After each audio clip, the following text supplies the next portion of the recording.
What's up, everybody? Welcome to another episode of the Compile Swift podcast. I'm your host, Peter Whittam. You can find myself and this podcast at compileswift.com.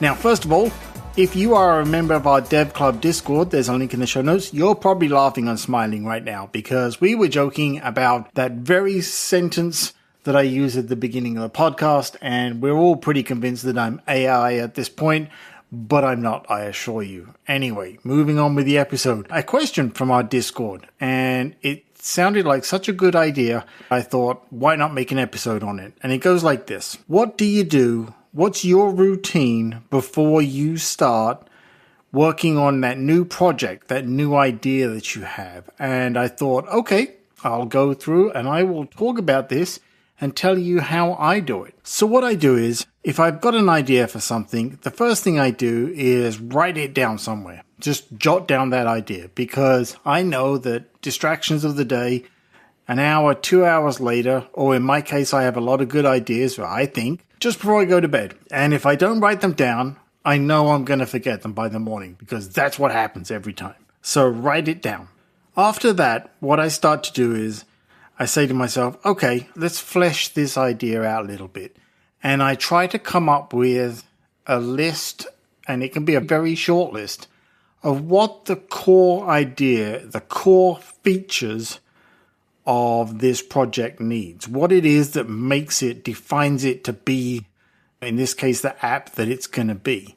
And like I say, this can be a very short list or maybe a long list, but you don't want it to be too long, because what I try to do is focus down on that core thing, that idea of what is this app. And then, by all means, make another list of cool things that you think of that it could do as well. But the focus really has to be, what is the central feature of this app? Why am I using this app? Why would someone else use this app? So that's the next thing I do. Now, once I've got that list, I'll start to just sketch out. In my case, I like to do it a lot of the time on paper, first of all, or I have apps on my iPad that I'll use, and I'll just sketch out, sit down with a pencil, pen, whatever, and draw out a really bad design. But in that design, I will put, again, those core features, that thing that says, as I'm sitting looking at this app, ready to use this main feature, this is what it's going to look like, or this is what it should have on the screen. For example, if it's an audio recording app, at the very least, it's going to have a button to record, a button to play back, and that's it. That is the very absolute minimum that you need for that audio. Put those features into kind of a really rough sketch. Don't spend too long on it. Just literally translate the words into a really bad design, but it now gives you on the screen this view of, okay, these are the things I've got to incorporate. Now, I don't start diving too deep into the design at that point.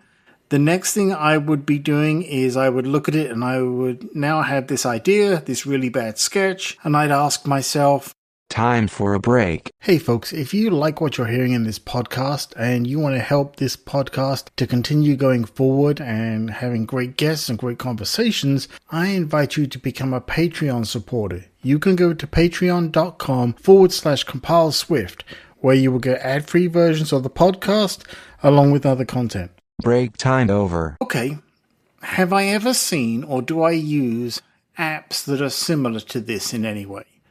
And if I have, I'll go do a little bit of research, not too much, because I think if you spend too long doing too much research, it actually can have a negative effect, because the chances are you'll come across all these other really cool apps that maybe you use or you've seen or that you find, and that might start to convince you that it's a really bad idea and you shouldn't make it. And I think that's a terrible thing, because, as I've always said before, yeah, okay, maybe there's a million audio recording apps. But if you've never built one, there's not your one. The one that you would make does not exist. So you should do that.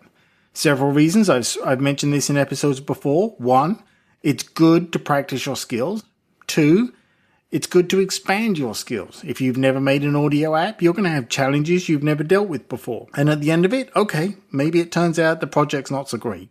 But you will have gained all that experience from making it. So do a little bit of research, see what else is out there, take inspiration from it, but don't take their ideas, right? Don't plagiarize their apps, their designs, all of those kind of things. Just take them as some inspiration for what you think you want to see in your app. So for example, you've got this record button, this play button. You may go see another app, shows the audio timeline and you can scrub through the audio. Okay, great. Maybe that's something you want to put in your app, right? Something like that. And again, add that to your list, translate it into this rough design. And I like to use an app. Shout out to the Muse app here. I'll put a link in the show notes. Adam, shout out to you, buddy. I will gather, it's a whiteboarding app. I will gather screenshots, ideas, my list. Maybe I'll take a photograph of my really badly hand-drawn sketch and put it in there. And I'll just gather it all into this board that becomes eventually where I might plan my project. But it gives me something to stare at where I've got everything there and I can look at it. Now, again, at this point, I probably am still not writing code, would not even have started the project. And I will keep revisiting this for a few days because I know from previous experience, when I do something like this, if I wait a couple of days and come back to it, my ideas will change. And especially when it comes to maybe that really terrible interface, I'll look at it and go, wow, that's really bad. I got a better idea. So I let it sit and bake for a couple of days while I'm still thinking about it and messing around with it there. Now, after that, once I feel like, okay, I've got my core idea and some sort of idea what the interface is going to look like, yes, then I will sit down with my apps, or again, maybe by hand. I still like doing a lot of analog, because you all know if you've listened to previous episodes. And I will start to make a more serious attempt at a functional interface. Not necessarily the prettiest thing on the planet. Now, the reason I do it that way is because once I've got that functional design view that has what I think are the controls that I need, again, record, play, scrubbing of a timeline, whatever, maybe saving of a file, something like that.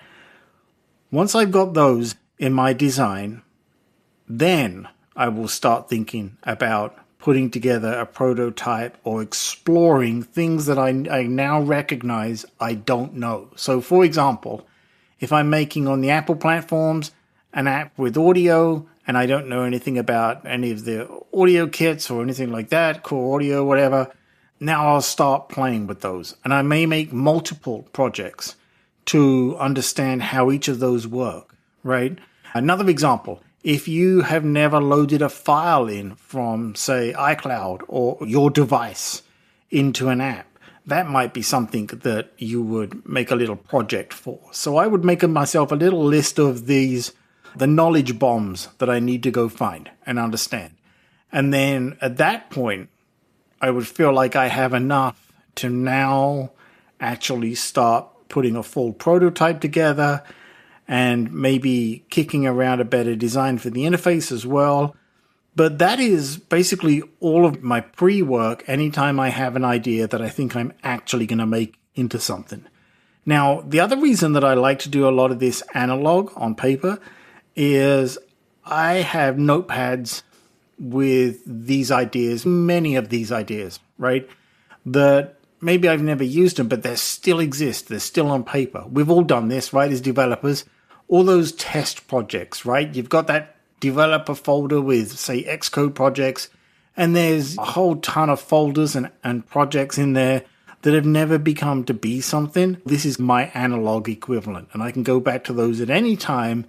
Sometimes I might be thinking, oh, I'm going to do this thing, and then I'll remember, oh, it's going to have this audio element. I can now come back to this project, even if I abandoned it, and look at it and go, oh, I can use these ideas. So that's my entire sort of pre-build process there. So I hope I've done the question justice to the question in the Discord. Again, Dev Club Discord, I'll put a link in the show notes. But I thought it was such a great idea to put this together as an episode and share it with other folks who may be wondering, do you dive straight in and do the code, and why I don't think that's a good idea. If you have any thoughts on this, I'd love to hear from you. You know what to do. Compile Swift on any of the networks, or go to compileswift.com. There's a contact form.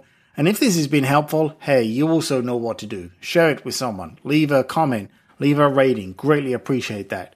If you want to take it up to the next level, go to patreon.com/compileswift, where you can support the future of this podcast and get ad-free versions. That's it, folks. Next time around, at this point, we may well be talking about WWDC. If I've got an interview in the Bay that may make it out just before the WWDC hits, we'll see. But either way, I will see you at conference time, folks.